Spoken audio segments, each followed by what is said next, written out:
Hello. Hello. हाँ sir, आवाज़ आ रही है मेरी? हाँ, आवाज आ रही है सर आपकी। हाँ सर, ये कैमरा भी हाँ सर, कैमरा ऑन नहीं है सर अभी आपका।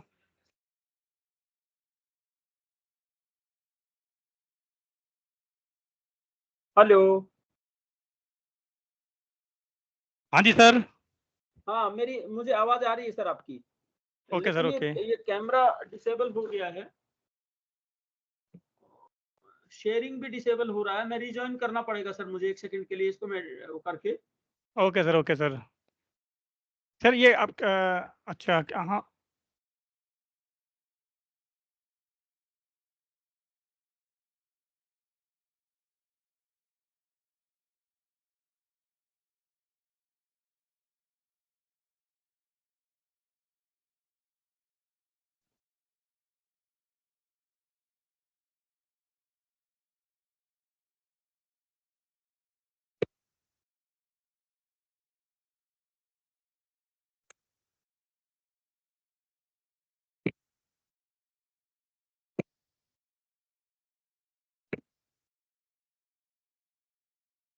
हाँ।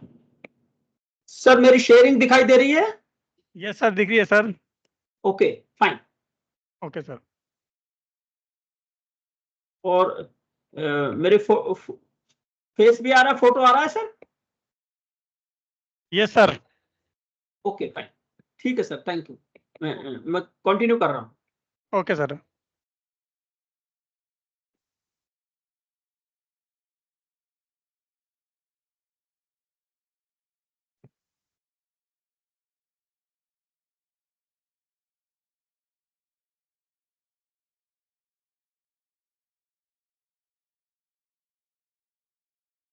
सर रिकॉर्डिंग ऑन है ना?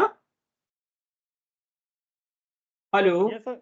हाँ सर, रिकॉर्डिंग तो ऑन थी, रमेश जी, बंद करी थी रिकॉर्डिंग ऑन है ना? हाँ जी सर, हाँ जी सर, ठीक है, पहले किसी ने बंद करी थी सर वहाँ से, ठीक है यहाँ सर, से। ठीक है। मैं आगे कंटिन्यू कर रहा हूँ। Okay sir. तो बच्चों, हम लोग बात कर रहे थे सनंत प्रक्रिया को हम लेकर के आगे पढ़ रहे थे। तो हमने पिपठिषिति की सिद्धि कर ली थी, हम कर रहे थे चिकीर्षति। और उसमें हम पहुंच गए थे चिकीर्ष। कीर्ष, किरश, यहाँ मैंने आपको बताया था कि किरश में जो बाद वाला ई है ये दीर्घ है, गलती से छपा हुआ, इसको ठीक कर लीजिएगा।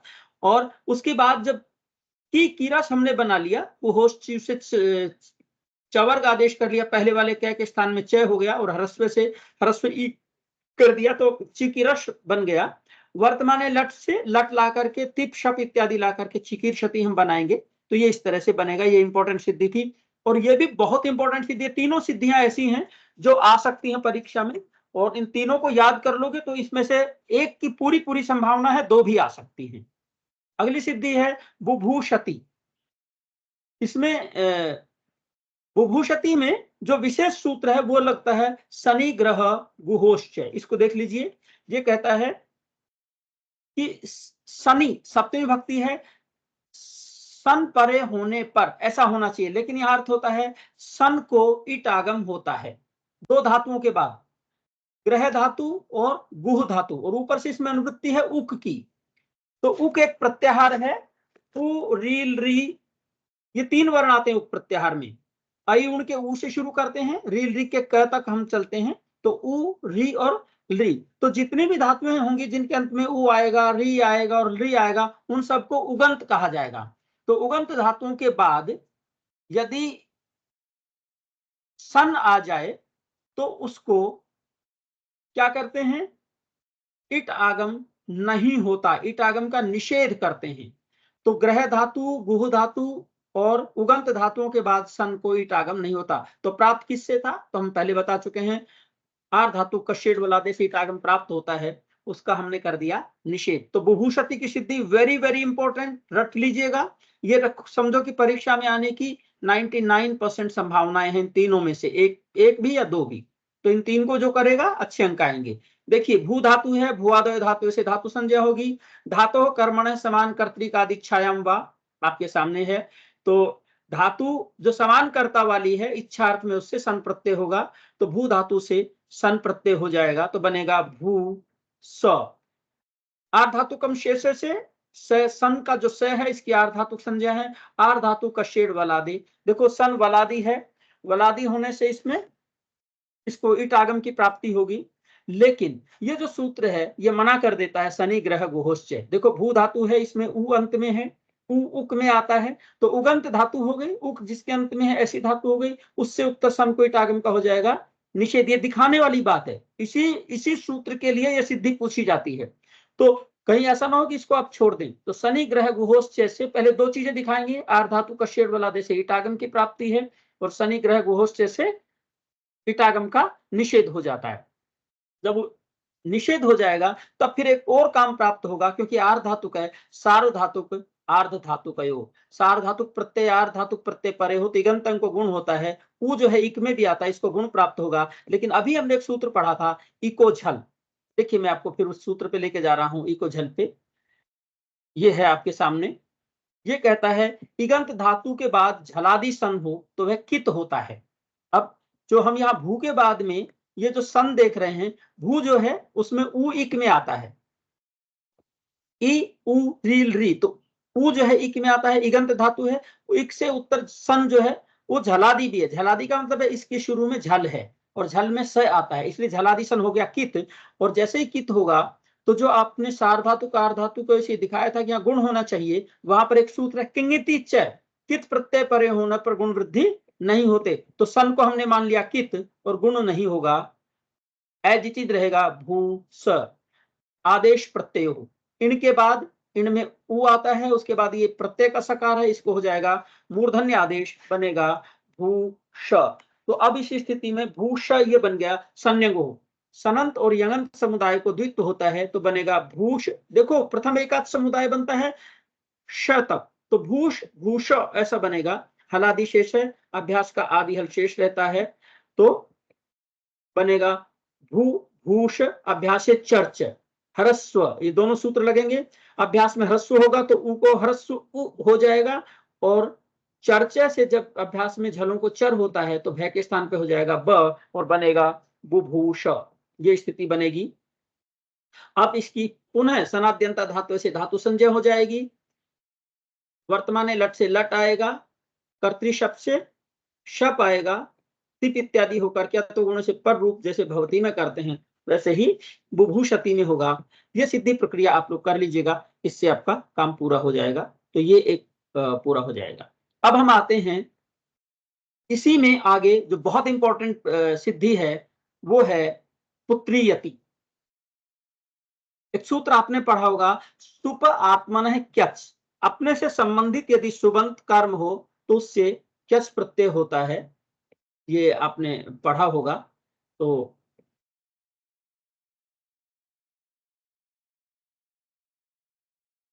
उसी का ये उदाहरण है पुत्रीयति। पुत्रीयति का मतलब होता है अपने पुत्र को चाहता है, आत्मनः पुत्रम इच्छति, वेरी वेरी इंपॉर्टेंट सिद्धि, लगभग हर बार परीक्षा में आती है, इसे तैयार कर लीजिए। पुत्रीयति की सिद्धि प्रक्रिया कैसे होगी देखिए, पुत्र शब्द है, उसके बाद अम है, पुत्रीयति का विग्रह लिखेंगे आत्मनः पुत्रम इच्छति, उसके आगे हिंदी में लिखेंगे अपने पुत्र को चाहता है। ये परीक्षा में एज इट इज लिखना है जैसे आपने यहाँ पर देखा है। पुत्र अम, सुप आत्मनः क्यच, इससे इच्छा क्रिया का जो कर्म है पुत्र को चाहता है, तो यहाँ कर्म कौन हो गया, पुत्र हो गया। तो पुत्र अम, कर्म में कौन सी विभक्ति होती है, द्वितीया, इसलिए यहाँ पर पुत्र के साथ में अम लाए हैं, द्वितीय विभक्ति। तो पुत्र अम, और इससे हो जाएगा प्रत्यय क्यच, इच्छा अर्थ में, चाहता है इस अर्थ में, सुबंत है ये, इसे क्यच प्रत्यय होगा, बनेगा पुत्र अम क्यच। क्यच का जो च है इसकी हलंत्यम सिद्ध संज्ञा हो जाएगी, क की लशक पर तद्धित सिद्ध संज्ञा होगी, तस्य लोप से लोप हो जाएगा, अनुबंध लोप हो गया, शॉर्ट में कर दिया है, सनाद्यंता धातु है। अब पूरा पुत्र अम और क्य का य, इसकी हो जाएगी धातु संज्ञा। सनादि प्रत्ययों में क्यच भी आता है, मैंने आप लोगों को समझाया हुआ है। सन जिसके आदि में है ऐसे कुछ प्रत्यय हैं, उनमें सन, यंग, क्यच, क्यंग, णिच, णिंग, क्यश, ये अनेक प्रत्यय हैं, तो उनमें क्यच भी एक है। तो क्यच प्रत्यय जैसे ही आता है इसकी सनाद्यंता धातु से धातु संज्ञा होगी। अब उस धातु में तीन हिस्से हैं, पहले है पुत्र, उसके बाद है अम और उसके बाद है क्यच का य। तो जैसे ही ये होगा, एक सूत्र आपने पढ़ा होगा, सुपो धातु प्रातिपदिकयोः, पूरे का नाम धातु हो गया और उसका अवयव जो सुप है, यहाँ पर सुप क्या है, अम है, तो इस अम का हो जाएगा लुक। लुक कहते हैं प्रत्यक्ष लुक श्लुलुप है, प्रत्यय के अदर्शन को, दिखाई न देने को, जैसे लोप होता है वैसे ही लुक भी एक संज्ञा है जो पूरे प्रत्यय के दिखाई न देने की है। तो अम ये एक प्रत्यय था, इसका हो गया लुक, बनेगा पुत्र, और क्यच का ये स्थिति बनेगी। ये जो सूत्र हम पढ़ रहे हैं क्यचिच है, ये कहता है क्यच परे होने पर ह्रस्व आकार के स्थान पर दीर्घ ईकार आदेश होता है। देखो ऊपर लिखा हुआ ना, अकारांत अंग को दीर्घ ईकार आदेश होता है क्यच परे रहने पर। तो ये जो क्यच का ये है, इसके परे रहने पर पुत्र की पहले अंग संज्ञा हो जाएगी।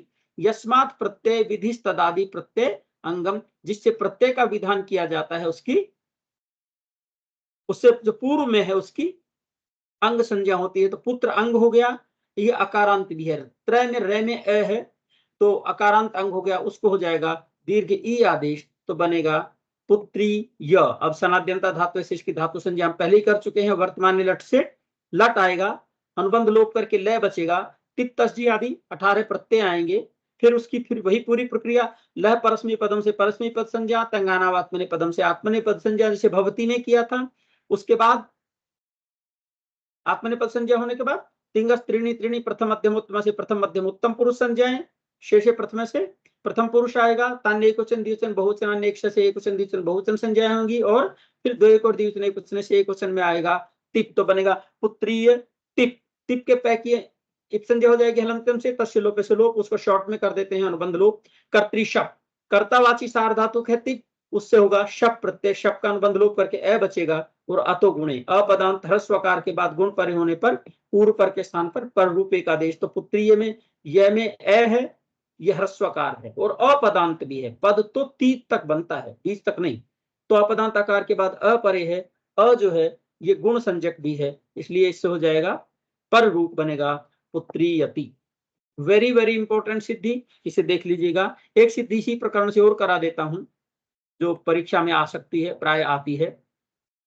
एक सूत्र है काम्यच्च, देखो जैसे हम कहते हैं ना आत्मन है पुत्रमिच्छति, पुत्रीति बनाया है, ऐसे ही एक और सूत्र है काम्यच्च, ये कहता है कि अपने पुत्र को चाहता है, इसी बात को हम पुत्र काम्यति शब्द से भी कह सकते हैं।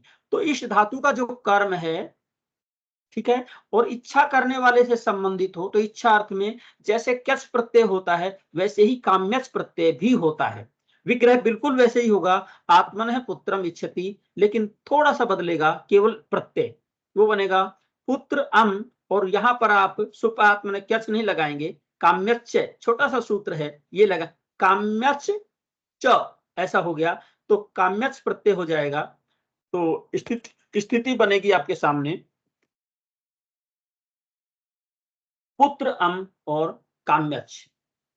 इस काम्यच में च की हलंत्यम सिद्ध संज्ञा हो जाएगी, काम्य ऐसे ही बचेगा। अब पूरे की सनाद्यंता धातु से धातु संज्ञा होगी, और सुपो धातु प्रातिपदिक से धातु का अवयव जो सुप है अम, ये सुप में आता है ना अम, सुओजस अमौक्षस, तो इसका हो जाएगा लुक। लुक का मतलब है प्रत्यक्ष लुक श्लु लुपह, प्रत्यय के आदर्शन को लुक कहते हैं, ये दिखाई नहीं देगा, तो बीच से गायब हो गया, रिमूव हो गया, हट गया, निवृत्त हो गया, तो बना पुत्र काम्य। अब ये पूरा का पूरा धातु बन गया, जैसे पुत्रीय धातु बना था, इसमें आपको क्या चीजें नहीं लगा सकते क्योंकि क्यच परे नहीं है, गुण इत्यादि भी नहीं हो सकते, ठीक है। तो यहां पर क्या हो जाएगा, पुत्र काम्य, और इसकी हो जाएगी सनाद्यंता धातु से धातु संज्ञा, वर्तमान लट से लट आएगा, टिप आदि से टिप आदि 18 प्रत्यय आएंगे, लह परस्मै पदम, तंगानावात्मने पदम, परस्मै पुदरात्मने पद संज्ञाएं होंगी, जिसे हम पहले करते हैं भवती में, वैसे ही तिंगस त्रीणी त्रीणी प्रथम मध्यमोत्तम, तान्येकवचन द्विवचन बहुवचनान्येकशः, शेषे प्रथमे द्वैक और द्विवचन एक वचने, टिप आ जाएगा, तो बनेगा पुत्र काम्य टिप। कर्तृ शप, शप का अ बचेगा अनुबंध लोप होकर के, तो बनेगा पुत्र काम्य अति, अतो गुणे, अपदांत ह्रस्वकार के बाद गुण परे हो, ती से पहले वाला अ जो है ये गुण में आता है, और उससे पहले ह्रस्वकार है, तो इसको हो जाएगा पर रूप अ ही होगा, मिला दीजिएगा, बनेगा पुत्र काम्यति। ये आपकी सिद्धि प्रक्रिया, ये भी बहुत इंपॉर्टेंट है, पूछी जाती है। एक सूत्र है जो पूछा जाता है प्राय, उपमानाद आचार्य, उपमानाद आचार्य। देखो उपमानाद आचार्य सूत्र, देखिए एक चीज और ध्यान रखिएगा, जो मैंने सिद्धियां कराई हैं, इन सिद्धियों में लगने वाले सारे सूत्र भी इंपॉर्टेंट हैं और ये सिद्धियां उनका भी उदाहरण बनती हैं। तो मैंने आपको ये सारा कराया हुआ टॉपिक, दोबारा रिवीजन इसीलिए करा रहा हूं कि आपको थोड़ा आसानी हो। तो उपमानाद आचार्य सूत्र देख लीजिएगा। उपमानवाची जो सुबंत कर्म है उससे आचार अर्थ में क्यच प्रत्यय होता है। उदाहरण दिया पुत्रियति।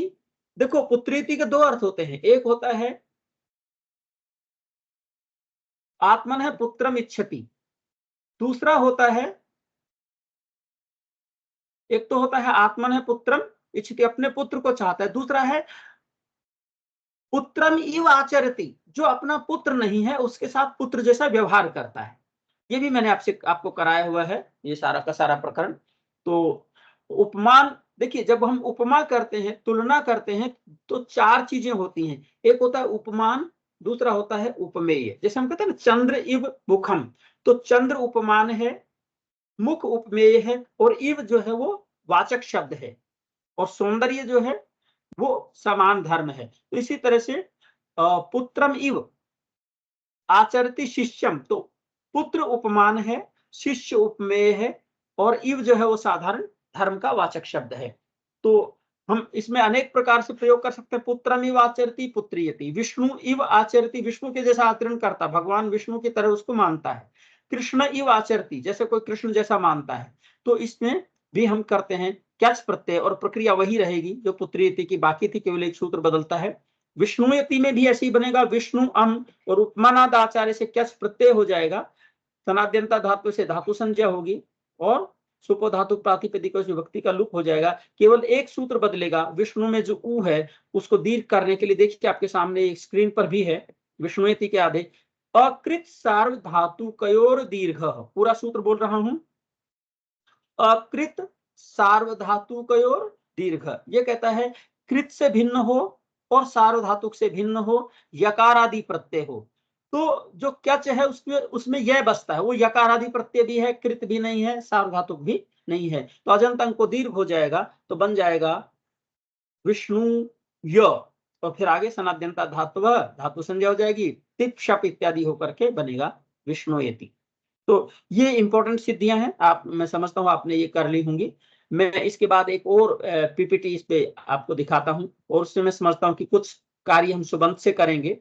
मुझे ऐसा लगता है कि हमें कुछ जनरल क्वेश्चंस भी करने चाहिए, जो मैं आप लोगों के साथ शेयर करूंगा कल की क्लास में।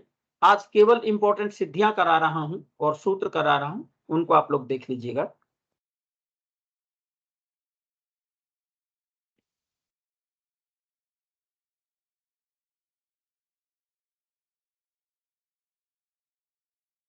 ये मैं पीपीटी अपलोड जो की थी, मैं इसको हटा रहा हूं, अब दूसरी एक पीपीटी आपको अपलोड करके उससे कुछ कराता हूं।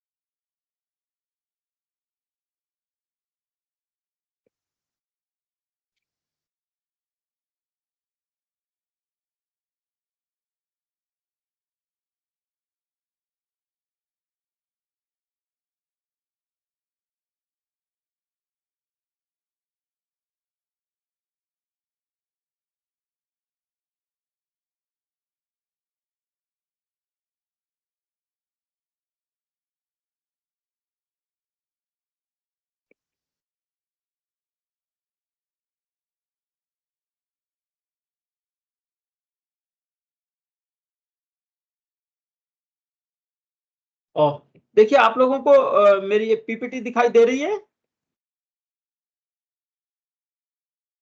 हेलो, ये पीपीटी दिखाई दे रही है ना? यस सर, दिख रही है अंजू, सर। पीपीटी दिखाई दे रही है sir? Yes sir, yes sir. ठीक है, ओके।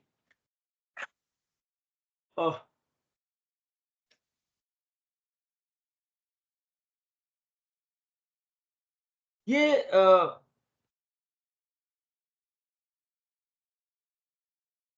इसमें पहला जो सूत्र है वो रामः की सिद्धि आप लोगों को मैंने कराई हुई है, इसलिए उसको मैं छोड़ रहा हूं।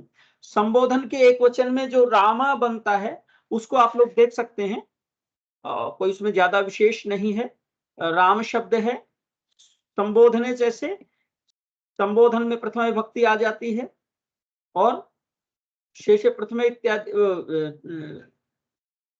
प्रथम पुरुष किससे हो जाता है, सॉरी प्रथमा विभक्ति किससे होती है, प्रातिपदिकार्थ लिंग परिमाण वचन मात्रे प्रथमा। उसी तरह से संबोधने जैसे संबोधन में भी प्रथमा विभक्ति आती है और जब संबोधन में प्रथमा आती है तो सु नहीं बचता, उसका लोप हो जाता है और हे रामे की सिद्धि प्रक्रिया हमें बनानी पड़ती है। उसको देखिए आपके सामने स्क्रीन पर है ये।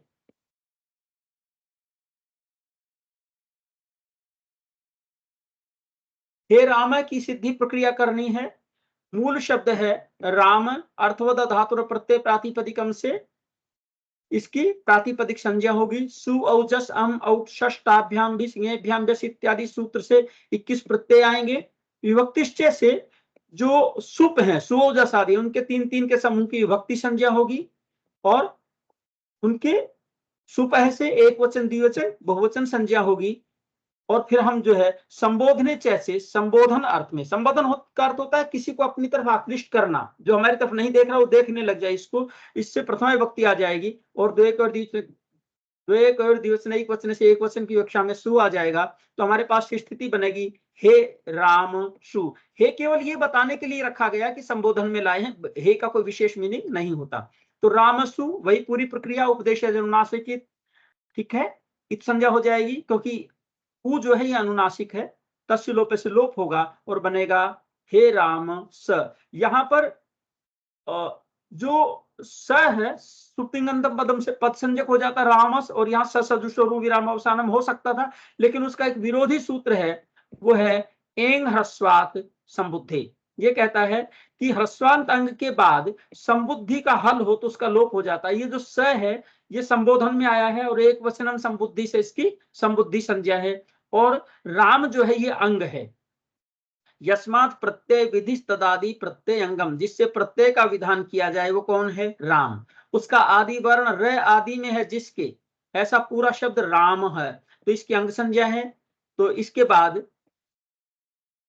ये जो सूत्र है एंग ह्रस्वात संबुद्धे, तो राम जो ह्रस्वांत भी है अंग भी है और स जो है ये सु का है। ये इसकी एक वचनम संबुद्धि से संबुद्धि संज्ञा होती है। जैसे कि मैंने शुरू में दिखाया था, मैं आपको बता देता हूं दोबारा ला करके। एक वचनम संबुद्धि कहता है संबोधन में जो एक वचन होता है उसकी संबुद्धि संज्ञा होती है, तो यहां भी इसकी संबुद्धि संज्ञा हो गई। तो संबुद्धि संज्ञा होने से एंग ह्रस्वात संबुद्धि, ये सूत्र मैंने आपको दिखाया था, फिर आपको दिखा रहा हूं। ये कहता है एंगंत और ह्रस्वांत अंग के बाद जो संबुद्धि है अर्थात एक वचन है उसका जो हल है उसका लोप हो जाता है। तो ये जो सु है ये सु एक वचन होने के कारण संबुद्धि है और उसका स जो है ये हल है, इसका हो जाएगा लोप और बनेगा हे राम। ये इसकी सिद्धि प्रक्रिया है। रामम की सिद्धि प्रक्रिया में एक सूत्र अलग लगता है, अमी पूर्व, बस बाकी सारी प्रक्रिया वही रहती है। सिद्धि प्रक्रिया देखिएगा, अमी पूर्व कहता है अक के बाद अम संबंधी अच परे हो। अक जो है अ ई उ रील री, इसके बाद इससे उत्तर अम संबंधी अच, तो अम जो आता है उसमें एक ही अच है अ, यदि वो अ परे हो तो पूर्व और पर वर्णों के स्थान पर पूर्व रूप एक आदेश होता है। उदाहरण से समझ में आ जाएगा। राम की सिद्धि प्रक्रिया देखिए, देखिए जब भी द्विवचन और बहुवचन की सिद्धि प्रक्रिया करते हैं तो मूल शब्द को 2 बार या 3 बार लिखते हैं। बहुवचन में 3 बार लिखते हैं बहुवचन दिखाने के लिए और द्विवचन में 2 बार लिखते हैं।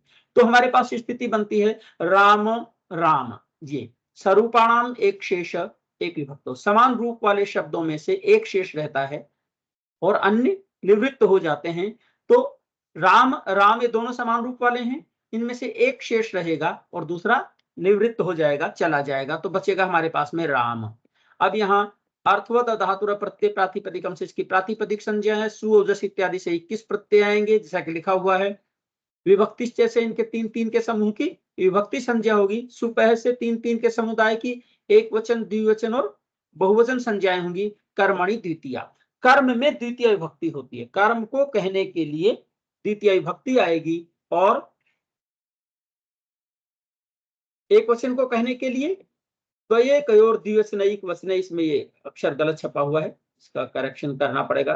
द्वधे लिखा हुआ है, द्वये कयोर द्विवचनैक वचने से एक वचन में अम आएगा। तो स्थिति बनेगी आपके सामने राम अम। अब देखो यहाँ हलंत्यम से मैं की संज्ञा प्राप्त होती है, अंतिम है ना, लेकिन एक सूत्र है न विभक्तो तुष्मा। विभक्ति में तवर्ग सकार और मकार की संज्ञा नहीं होती। ये कहता है विभक्ति में तवर्ग सकार और मकार की संज्ञा नहीं होती। तो यहां पर जो मैं है ये अम विभक्ति का है, इसकी संज्ञा नहीं होगी, तो ये एज इट इज रह जाएगा राम अम। अमी पूर्व, अक के बाद अम संबंधी अचो, तो पूर्व पर के स्थान पर पूर्व रूप एक आदेश हो जाता है, तो ये बन जाएगा पूर्व रूप होकर के रामम। ये सिद्धि प्रक्रिया देख लीजिएगा। इसके बाद सूत्र लशक्वत तद्धिते, आपका पढ़ा हुआ है, प्रत्यय के आदि में लकार शकार कवर की संज्ञा होती है, तद्धित प्रत्ययों को छोड़कर, कुछ विशेष नहीं है। रामान की सिद्धि प्रक्रिया देख लीजिएगा। इसमें एक सूत्र विशेष लगता है, तस्मात् छशो नः पुंसी। ये कहता है जिसमें पूर्व सवर्ण दीर्घ करते हैं, प्रथम पूर्व सवर्ण से दीर्घ करते हैं, वहां शश के सकार के स्थान पर नकार आदेश होता है, तस्मात् छशो नः पुंसी। मैं रिपीट कर रहा हूं, दोबारा करा रहा हूं आवृत्ति इसकी, क्योंकि राम है की सिद्धि में से कम 2 सिद्धियां आपको जरूर करने के लिए आएंगी, ऐसी संभावना है। एक तो आती ही आती है और कभी कभी 2 भी आती हैं, तो ये बहुत अच्छे से आपको करना चाहिए। इसमें से सूत्र भी आएंगे, उनको भी आप लोग देख लीजिएगा। तो एक सूत्र है अट कुप्वांग नुम व्यवायापी।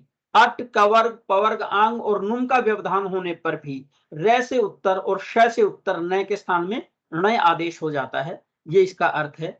उदाहरण आगे हम देखेंगे। तो रामान की सिद्धि प्रक्रिया में आप लोग देखिए, रामान कैसे बनेगा, रामश्च रामश्च रामश्चेति रामः तान रामान। ये द्वितीय के बहुवचन में तत् शब्द का है, स तौते तम तौ तान, तो इसलिए यहां पर रामश्च रामश्च रामश्च प्रथमा से किया है और यहाँ पर बहुवचन में तान लगा करके हमने दिखाया है।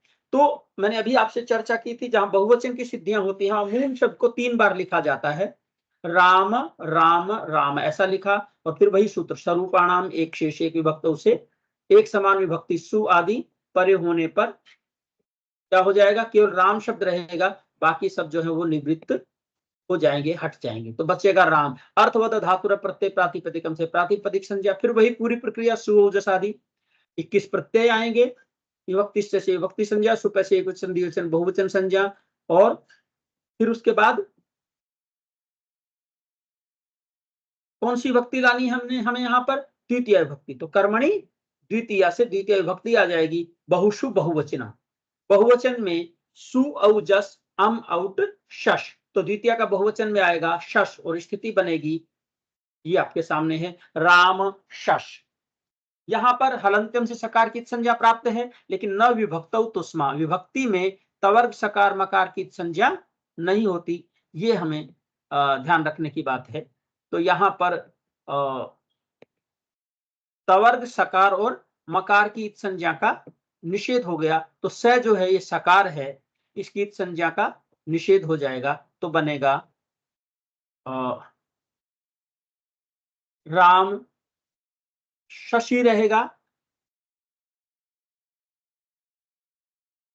और बन जाएगा शकार जो है इसकी संज्ञा हो जाएगी पहले शकार की, किससे, लशक्वत तद्धिते से, और बनेगा राम अस। यहाँ एक शब्द गलत था, उसको मैंने करेक्ट किया है, विभक्त उठाइए, तो राम अस, ये स्थिति आपके पास में बनेगी।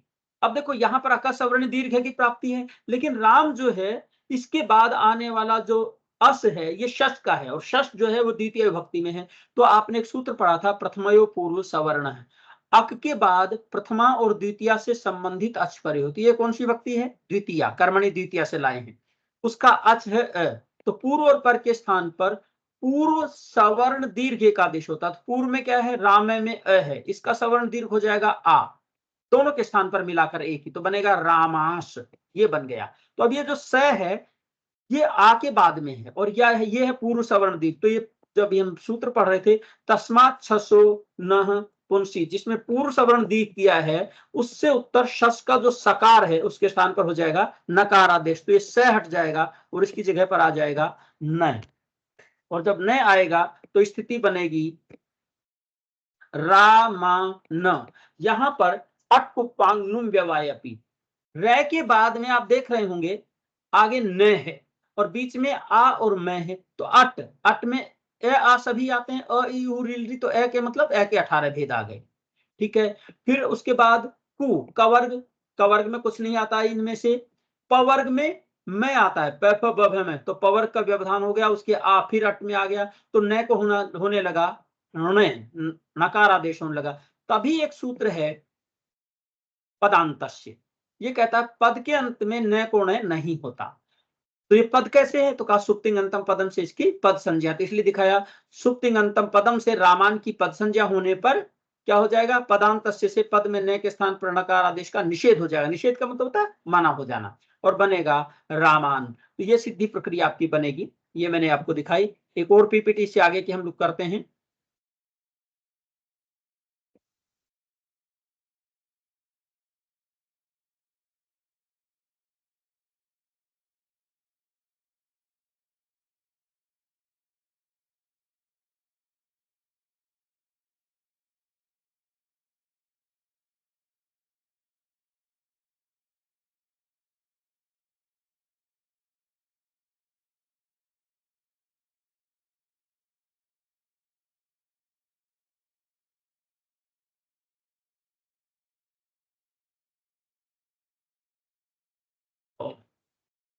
मैं समझता हूं आपको ये दिखाई दे रहा होगा। इसके बाद ता ngसी ngसाम इन आत्शाह, ये कहता है ता ngसी ngस, इनके स्थान पर क्रमशः इन, आत और श ये आदेश होते हैं। शर्त क्या है, अंग होना चाहिए अकारांत। तो इसकी सिद्धि प्रक्रिया देखिए, ये सूत्र पूछा जाता है कभी कभी, इसकी सिद्धि प्रक्रियाएं भी आती हैं। तो इसमें जो उदाहरण बनेगा वो बनेगा रामेण, वही पूरी प्रक्रिया। रामेण एक वचन का रूप है तो सीधा राम आएगा, राम की प्रातिपदिक संज्ञा होगी। अर्थवद अधातुर प्रत्यय, प्रातिपदिकम से प्रातिपदिक संज्ञा होगी। ये प्रत्यय भी नहीं है, प्रत्यांत भी नहीं है, और धातु भी नहीं है, इसलिए प्रातिपदिक संज्ञा होने से सु औजस आदि 21 प्रत्यय आएंगे। विभक्ति से इनकी विभक्ति संज्ञा होगी, और सुपह से इनकी क्रमशः एक वचन द्विवचन बहुवचन संज्ञाएं हो जाएंगी। फिर उसके बाद कर्तृकर्णयोस तृतीया, देखो जैसे प्रथमा विभक्ति लाते हैं प्रातिपदिकार्थ लिंग परिमाण मात्रे प्रथमा से, जैसे कर्मणि द्वितीया से द्वितीया लाते हैं, वैसे ही कर्तृकर्णयोस तृतीया से जो अनभिहित कर्ता होता है या करण होता है उसमें तृतीय विभक्ति आती है। तो हम कर्ता में तृतीय विभक्ति लाते हैं, तो तृतीया में क्या आएगा, ता भ्याम भिस। अब तीन तो नहीं ला सकते, एक लाना है, तो एक वचन में आएगा द्वये कयोर द्विवचन एक वचन, एक वचन में आ जाएगा ता। तो हमारे पास जो स्थिति बनेगी वो आपके सामने है, राम ता, ये स्थिति है। तो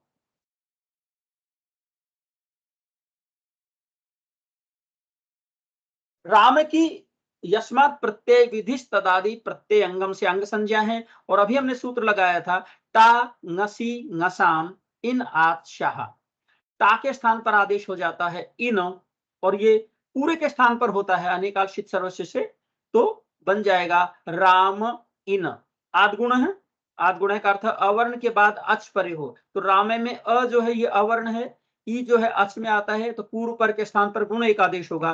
गुण किसका नाम है, अदेय गुण है, अ ए ओ स्थाने अंतरतम है, तो बन जाएगा रामे न अटकुप्वांग नु व्यवायपि। रे के बाद जो न है बीच में अट का और पवर्ग का व्यवधान भी है, तो अट में आ भी आता है, ए भी आता है, और मैं जो है पवर्ग में आता है, न को हो जाएगा न। यहाँ पदांत से नहीं लगता, क्यों, क्योंकि यहाँ पर जो न है वो पद के अंत में नहीं है, हालांकि अंत में दिखाई दे रहा है, लेकिन इसके अंत में तो न में मिला हुआ अ है, तो इसलिए यहाँ पर पदांत से सूत्र नहीं लगता, और रामेण में न को न होकर के रामेण रूप सिद्ध होता है। इसके बाद सूत्र है सुपीच, ये कहता है ययादि सुप परे हो, सुप आप जानते ही हो, सु औजस आदि 21 प्रत्यय सुप कहलाते हैं, सुप प्रत्याहार है। तो ये सूत्र कहता है ह्रस्व अकारांत अंग को दीर्घ हो जाता है, यय आदि सुप परे होना चाहिए। उदाहरण से समझ में आ जाएगा, रामाभ्याम इत्यादि की सिद्धि में हम लोग देखते हैं।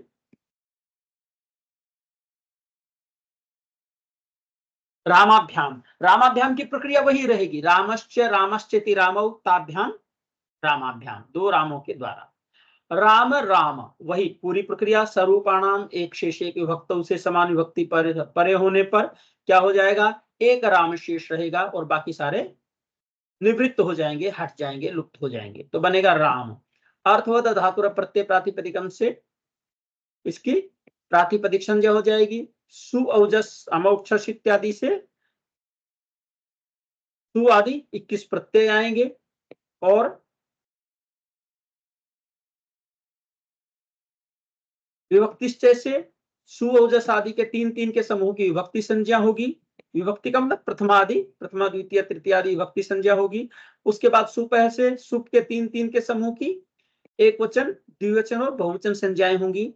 फिर हम यहाँ पर तृतीय विभक्ति लाएंगे, तृतीय चतुर्थी पंचमी तीनों में एक ही रूप बनता है रामाभ्याम। हम यहाँ तृतीया में ला रहे हैं तो तृतीया दिखा रहे हैं, आप चतुर्थी संप्रदाय से चतुर्थी लाना चाहेंगे वो भी बन जाएगा, पंचमी से अपादाने पंचमी लाएंगे तो वो भी बनेगा। तो हम यहाँ कर्तृकर्ण तृतीया से तृतीया लाते हैं, तो अनभित कर्ता या करण में तृतीय विभक्ति होती है। यहाँ पर हमारे पास में स्थिति बनेगी राम और तृतीय विभक्ति में ताभ्याम भी 3 विभक्तियां आ गई। एक वचन लाएंगे द्विवचन या बहुवचन तो डिपेंड करता है हमारा रूप क्या बन रहा है, रामाभ्याम द्विवचन आएगा, द्वयेकयोर द्विवचनैक वचने, द्विवचन की विवक्षा में ताभ्याम भ्याम आ जाएगा, तो स्थिति बनेगी राम भ्याम। यस्मात् प्रत्यय विधिष्ट तदादि प्रत्यंगम से भ्याम परे होने पर राम की अंग संज्ञा हो जाएगी।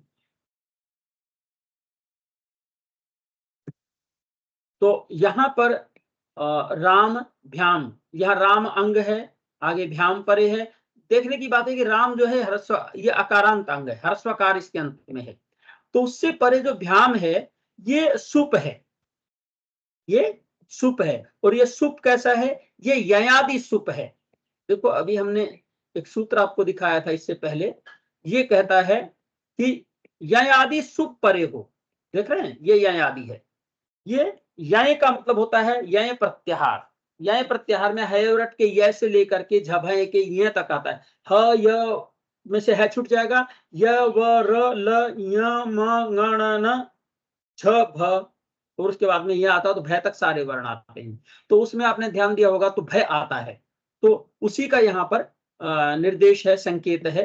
तो यहाँ पर ययादि सुप परे है, ये यजादि लिखा हुआ है, इसको मैं करेक्ट कर देता हूं।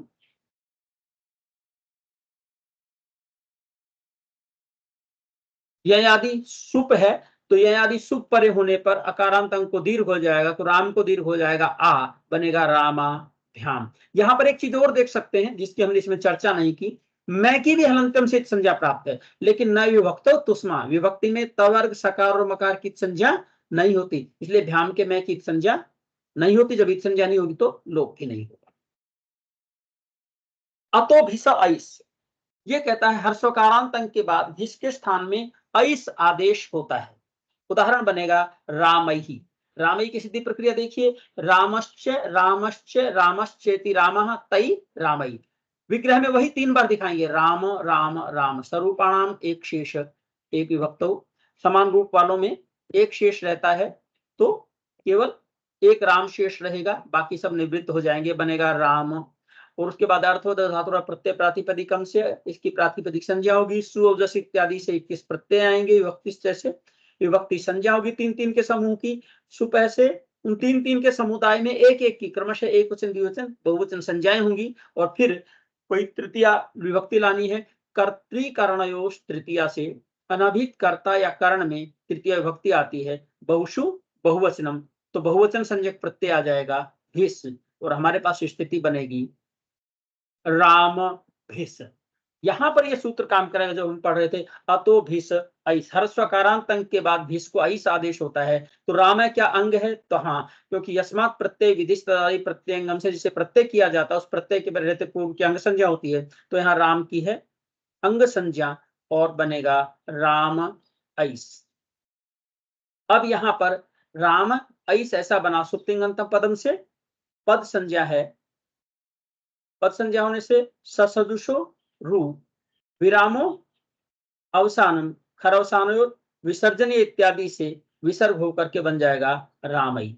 और यहाँ जो ऐ है, यहाँ पर एक सूत्र छूट गया है, यहाँ अ और ऐ के स्थान पर वृद्धि रेची अवर्ण से एच परे होने पर पूर्व पर के स्थान पर वृद्धि एकादेश होता है, बन जाएगा रामई। तो ये रामई की सिद्धि आप लोगों ने देखी। इसके बाद देखिए रामाय, मैं जो सिद्धि करा रहा हूं इसलिए आपको करा रहा हूं, इसमें से कम एक और हो सकता है दो सिद्धियां आए, उनको आप जरूर देख लें। षष्ठी विभक्ति की जो सिद्धियां हैं वो बहुत इंपॉर्टेंट होती हैं, रामस्य रामयो रामाणाम, और चतुर्थी पंचमी की भी इंपॉर्टेंट होती है, तृतीया चतुर्थी पंचमी के एक वचन काफी इंपॉर्टेंट होते हैं, भ्याम वाला भी होता है, तो ये सब आपको देखने चाहिए। ङेर यह, ये कहता है हर्स्वकारांत अंग के बाद ञ के स्थान पर यह आदेश होता है, और इसमें एक सूत्र है स्थानीवद आदेशो अनल विधो, ये कहता है आदेश स्थानीय के समान होता है अलविधि को छोड़कर। तो स्थानीय के समान का मतलब होता है जो किसी के स्थान पर आता है वो स्थानीय, और जो आने वाला है वह आदेश। तो आदेश को स्थानीय के समान मान लिया जाता है, बस इतना ही इसका उद्देश्य है। इसकी आवश्यकता आगे के सूत्र में पड़ेगी तो उसकी हम चर्चा करेंगे। रामाय की सिद्धि प्रक्रिया देखिए, उसमें दोनों सूत्रों की आवश्यकता पड़ेगी, ञेर्यः और आपका ये यहाँ पर एक्चुअली ये डे लिखा हुआ है, बेसिकली ये ञे है। इसको मैं एक सेकंड के लिए करेक्ट कर देता हूँ, आप लोगों को कंफ्यूजन नहीं हो।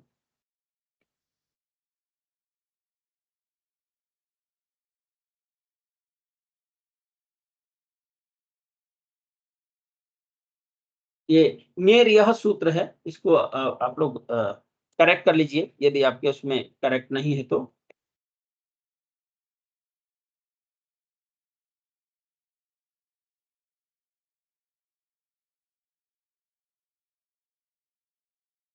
ञेर यह, तो ञे के स्थान पर यह आदेश होता है, इतना ही इसका अर्थ है। इसके बाद आप देखेंगे रामाय की स्थिति प्रक्रिया, इसमें आप देखिए कि राम शब्द है, अर्थवद धातुर प्रत्यय प्रातिपदिकम से प्रातिपदिक संज्ञा हो जाएगी, प्रातिपदिक संज्ञा होने से सु औजसादि किस प्रत्यय, वही पूरी प्रक्रिया विभक्ति सुप है, ये सारे होने के बाद चतुर्थी लाएंगे, तो आप चतुर्थी किससे लाएंगे, चतुर्थी संप्रदाने, संप्रदान में चतुर्थी विभक्ति होती है। ये सूत्र आपका विशेष लगेगा जो कि आपके सामने है, ये चतुर्थी संप्रदाने, ये चतुर्थी संप्रदान में होती है। और चतुर्थी में भी फिर दो एक और द्वितीय वचने से एक वचन की विवक्षा में ञे ले आएंगे, स्थिति बनेगी राम ञे। अब यहाँ पर जो राम ञे, ये जो स्थिति है, यहाँ पर आप ञेर्य लगाते हैं कि हर्स्वकारांत अंग से उत्तर ञे के स्थान पर यह आदेश होता है। तो ये देखिए राम हर्स्वकारांत है और अंग संज्ञा किससे होगी, यस्मात् प्रत्यय विधि तदादि प्रत्यंगम से इसकी अंग संज्ञा है, तो ञे के स्थान पर हो जाएगा यह आदेश, तो स्थिति बनेगी राम य। यहाँ जो ञे के स्थान पर यह आदेश हुआ है ये सुप नहीं है। देखिए सुप जो है वो सु और जसादि 21 जो प्रत्यय हैं वही सुप हैं, तो उनके अलावा उनकी जगह पर यदि कोई आता है तो हम उसको सुप नहीं कह सकते, वो आदेश ही रहता है। लेकिन जो ये सूत्र है आगे, स्थानीवद आदेशो अनल विधो, आदेश स्थानीय के समान होता है, तो यह जैसे ञे के स्थान पर आया है तो ञे के सुप होने के कारण इसको भी सुप मान लिया जाएगा, और जैसे ही सुप माना जाएगा वैसे ही क्या करना पड़ेगा, सुपीच या आदि सुप परे होने पर ह्रस्वकारांत अंग को दीर्घ हो जाएगा और बनेगा रामाय, ये स्थिति बनेगी।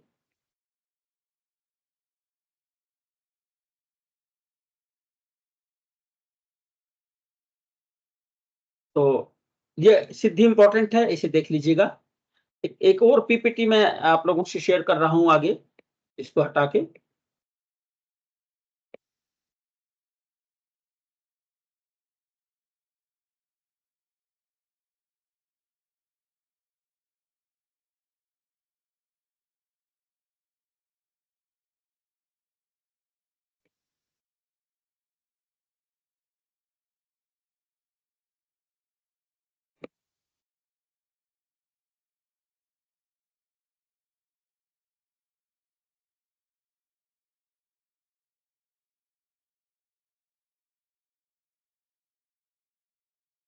आगे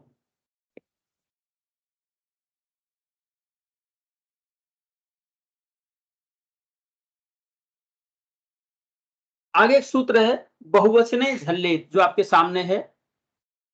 इस सूत्र का अर्थ है बहुवचन में झलादि सुप परे होने पर ह्रस्वकारांत अंग को एकार आदेश होता है। विशेष सूत्र है बहुवचन में झलादि सुप परे हो तो एकार आदेश होता है अकार के स्थान में। उदाहरण से आपको समझ में आ जाएगा।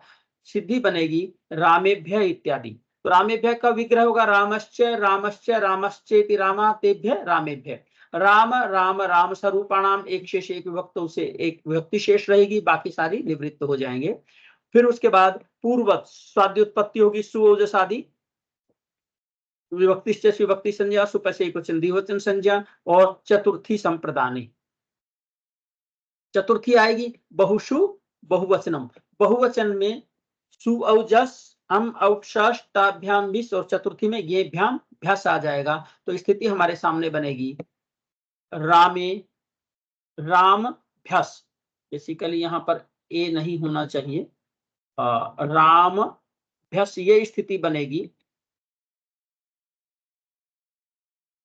सुप्तिंगंतम पदम से राम की पद संज्ञा है, पद संज्ञा होने से ससजुषो रू खरसानो विसर्जनीय इत्यादि हो जाएंगे। लेकिन ये जो है ये कैसे होगा, इसके लिए ये जो सूत्र है, बीच का छूट गया है, ये जो अभी हमने सूत्र लगाया था बहुवचने झल्ले, ये सूत्र यहां पर काम करेगा। मैं इसमें ऐड कर देता हूं। जैसे ही राम राम राम, इनमें से तीन में से एक राम शेष रहेगा, उसके बाद आप राम भ्यास ये लेकर के आते हैं, तो यहां पर बहुवचने झल्लेत से जो ह्रस्व अकारांत अंग है उसको एकार आदेश हो जाएगा। मैं इसको ऐड कर रहा हूं एक सेकंड के लिए, ये छूटा हुआ था।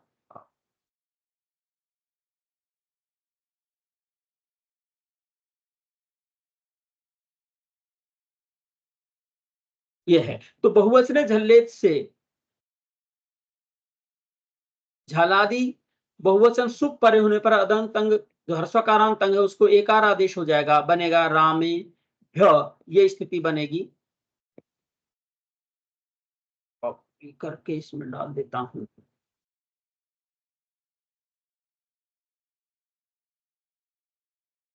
तो रामे भ्य और उसके रामे भ्यस ये बनेगा। मैं इसको दिया, ठीक करना पड़ेगा मुझे हल्का सा।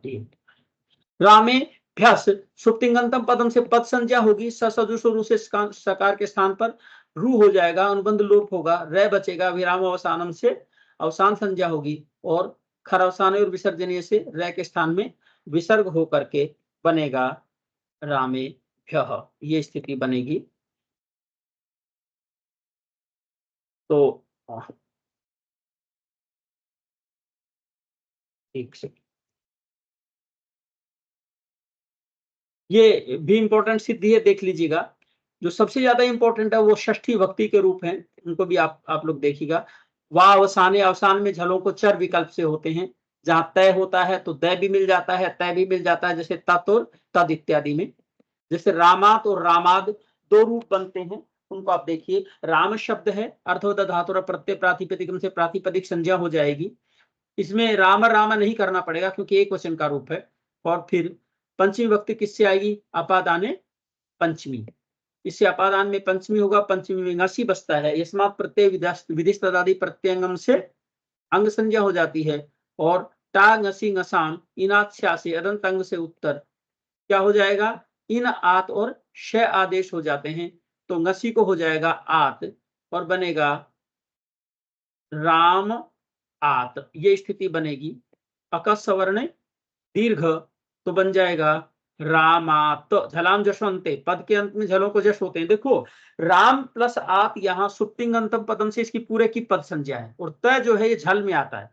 त झल में कैसे आता है, झभाई के झ से शुरू करते हैं, झ भ घ ढ ध ज ब ग ड़ द ख फ छ ठ थ च ट त, तो ये झल में आता है, और इसके स्थान में जश होगा तो जब गढ़ द, स्थानांतर तन से दय के स्थान में तय के स्थान में द हो जाएगा तो बनेगा रामाद। विराम अवसान से अवसान संजय, और वा अवसाने, अवसान में झलों के स्थान में चर होते हैं विकल्प से, तो बन जाएगा रामाद।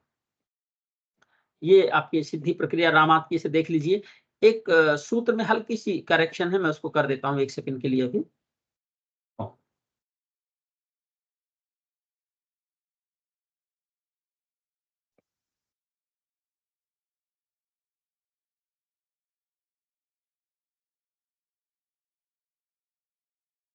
ता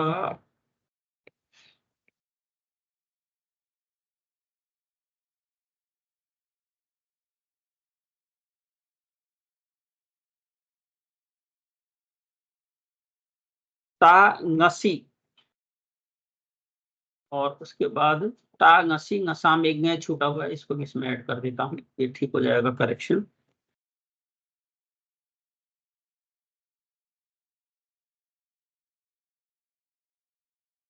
ता ngसी ngसा मीनाक्षा, इस सूत्र में ता ngसी ngस छूटा हुआ था, उसको मैंने करेक्ट कर दिया है। तो ये इस तरह से आपकी सिद्धि प्रक्रिया पूरी हो जाएगी। इसके बाद नेक्स्ट देखिए, जो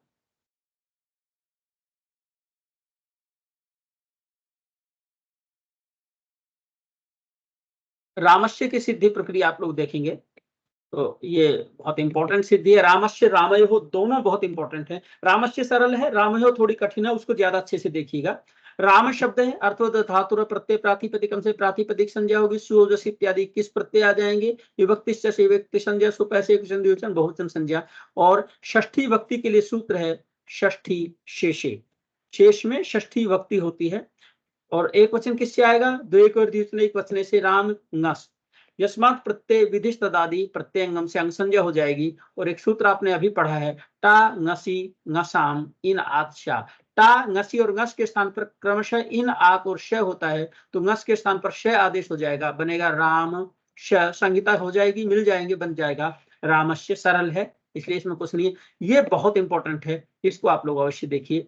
ओसीच, ये सूत्र भी देख लीजिए, ये कहता है ओस परे होने पर, ओस जो है नस ओस आम, ये षष्ठी के द्विवचन में आता है, और नी ओस सुप में सप्तमी के द्विवचन में भी ओस ही आता है। तो आप सप्तमी के द्विवचन में भी रूप बना सकते हैं, षष्ठी के द्विवचन में भी बना सकते हैं, उससे कोई फर्क नहीं पड़ेगा यदि सिद्धि प्रक्रिया आती है तो।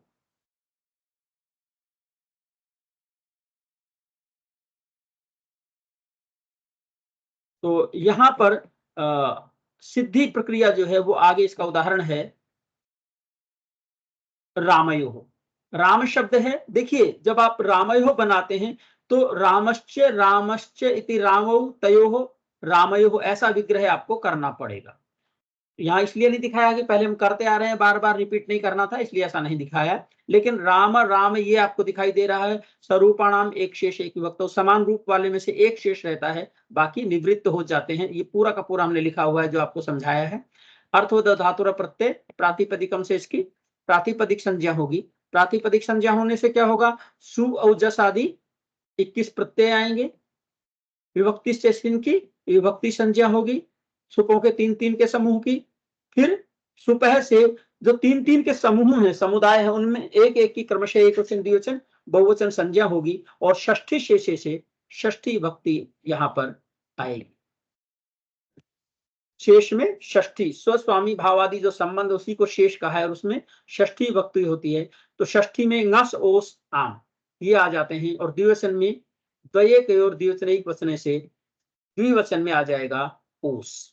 तो स्थिति बनेगी राम ओस। अब जो सूत्र आपने पढ़ा था ओसी चाहिए, कहता ओस परे होने पर अदंत अंग, अदंत का मतलब था ह्रस्वकारांत, याद रखिएगा, जहां पर तय लग जाता है बस उतने ही स्वरूप का ग्रहण कर आता है, तपरस तत्कालस्य। तो ह्रस्व आकारांत अंग को एकार आदेश होता है। तो अब ह्रस्व आकारांत अंग कौन सा है, राम पूरा है, तो क्या पूरे के स्थान पे होगा, तो कहा नहीं, अलो अंत्यस्य, षष्ठी विभक्ति से निर्दिष्ट कार्य अंतिम अल के स्थान पर होता है, तो अ के स्थान पर हो जाएगा ए आदेश, तो बनेगा राम में हलंत रह गया, आगे ए है, एचो अयवा यावह, ये च है, ये थोड़ा सा गड़बड़ हो गया है, इसको ठीक कर देते हैं।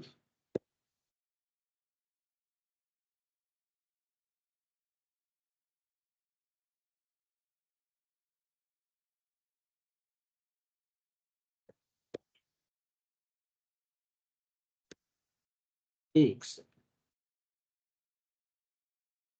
एचो अयवायाव से एच के स्थान में अय आय आव आदेश होते हैं। अच परे होने पर तो एच में ए आता है, ओ अच में है, एक स्थान पर हो गया अय बना राम अय ओस। अब ये आगे की प्रक्रिया मैंने नहीं दिखाई है। बेसिकली ये राम में जो स है ससजुषो रू, सकार को रू होगा, विरामो अवसानम से अवसान संज्ञा होगी, खर अवसान और विसर्जनीय से विसर्ग होगा। ये पूरी प्रक्रिया यहाँ पर रिपीट होगी। मैं इसको आप कहें तो इसमें से उठा के आपको दिखा देता हूं दोबारा से। हालांकि इसकी आवश्यकता नहीं है मुझे दिखाने की, क्योंकि ये आप पहले कर चुके हैं। तो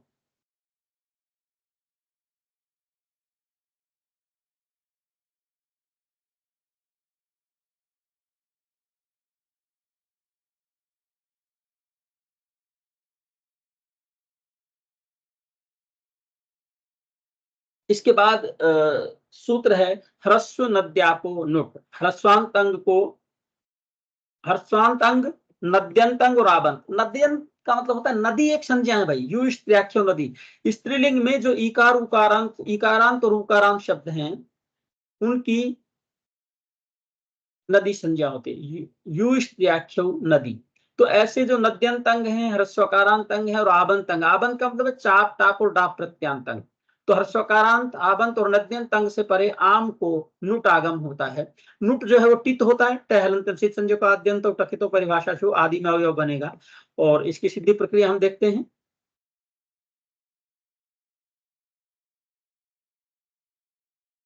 नामी से दीर्घ होगा, इसकी प्रक्रिया आगे दिखाएंगे सूत्र में। सिद्धि प्रक्रिया में विग्रह किया है रामश्च रामश्च रामश्चेति रामः, तेषाम बहुवचन का है रामाणाम, ऐसा किया। राम राम राम 3 बार हम लिखेंगे। फिर उसके बाद स्वरूपाणाम एक शेष, एक विभक्तों से समान रूप वालों में एक शेष रहेगा, बाकी निवृत्त हो जाएंगे तो बचेगा राम। अर्थवद धातु प्रत्यय प्रातिपदिकम से, धातु प्रत्यय और प्रत्यांत से भिन्न जो अर्थवान शब्द है राम, उसकी प्रातिपदिक संज्ञा शु औ जस अमौ शश इत्यादि से इसकी 21 प्रत्यय आ जाएंगे। 21 प्रत्यय विभक्ति से विभक्ति संज्ञा सुप ऐसी, सुप के 3 के समूह के एक वचन द्विवचन बहुवचन संज्ञाएं होंगी। और षष्ठी किससे आएगी? षष्ठी शेषे, इससे षष्ठी विभक्ति आ जाएगी। तो षष्ठी का बहुवचन किससे लाएंगे? बहुषु बहुवचनम। जैसे ही बहुषु बहुवचनम लाएंगे तो क्या आ जाएगा हमारे पास में? नस ओस आम। तो स्थिति बनेगी राम आम। ये जो सूत्र पढ़ा था अभी हमने, ह्रस्व नद्यापो नुट, ह्रस्वांत नद्यंत और आबंत से उत्तर आम को नुट आगम होता है। तो आम को नुट होगा तो कहां होगा? नुट में ट हलंत होना है, इत संज्ञा हो जाएगी हलंतम से, तो टित होगा ये। तो आद्यंतो टकितो, जो टित आगम होता है वो आदि में अवयव बनता है। तो ये जो आम है इसके आदि में बनेगा राम, नुट का न बचेगा अनुबंध लोप होकर के न आम। अब ये आम जो है इसके साथ न मिल गया तो ये नाम बन गया। और ये जो सूत्र है नामी, ये कहता है नाम परे होने पर अजंत अंग को दीर्घ हो जाता है। तो राम में मैं अच में ए अच में आता है, ये नाम पर है, इसको जाएगा दीर्घ रामा नाम। अट को पांग नुम व्यवायपी, रे से उत्तर अट आदि के व्यवधान होने पर भी अट में आ भी आता है। ठीक है, तो न को हो जाएगा न, बनेगा रामाणाम। तो ये आपकी रामाणाम की सिद्धि प्रक्रिया कंप्लीट हो गई है। मेरे ख्याल से समय भी हमारा लगभग समाप्ति की ओर है। मैं कोशिश करता हूं कि एक सिद्धि और आप लोगों को करा दूं रामेशु की।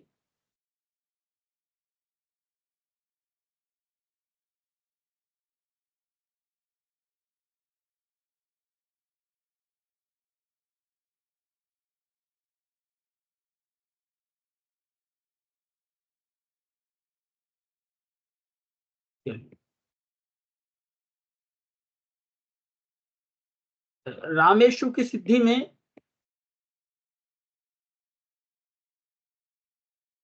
क्या हुआ? गायब हो गया क्या?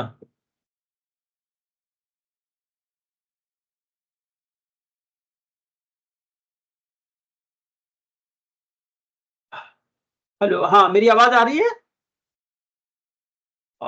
पीपीटी की आवश्यकता नहीं। मैं समझता हूं कि जैसे राम है, राम के बाद में हम सप्तमी के बहुवचन में नी और सुप से सुप लाएंगे, तो राम सुप, सुप का सु बचेगा। और उसमें बहुवचन झल्लेत से बहुवचन में झलादि प्रत्यय परे होने पर अकार को हो जाएगा ए, बनेगा राम ए सु। आदेश प्रत्ययो, इण से उत्तर और कवर्ग से उत्तर आदेश के सकार को और प्रत्यय के सकार को मूर्धन्य होकर के बन जाएगा मूर्धन्य श और बनेगा रामेशु। ये आपकी सिद्धि प्रक्रिया रहेगी।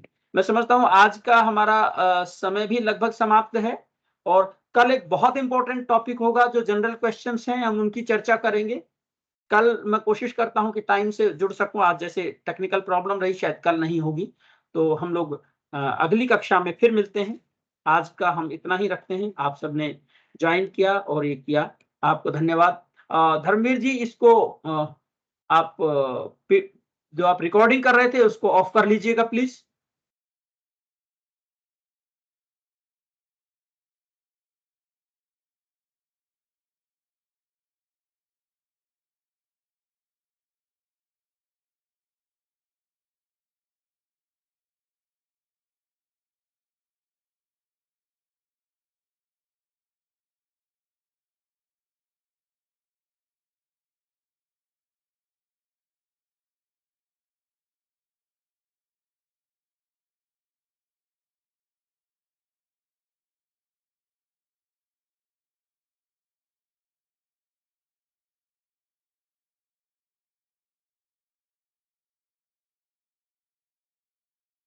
हेलो, हाँ, रिकॉर्डिंग ऑफ कर लीजिएगा सर।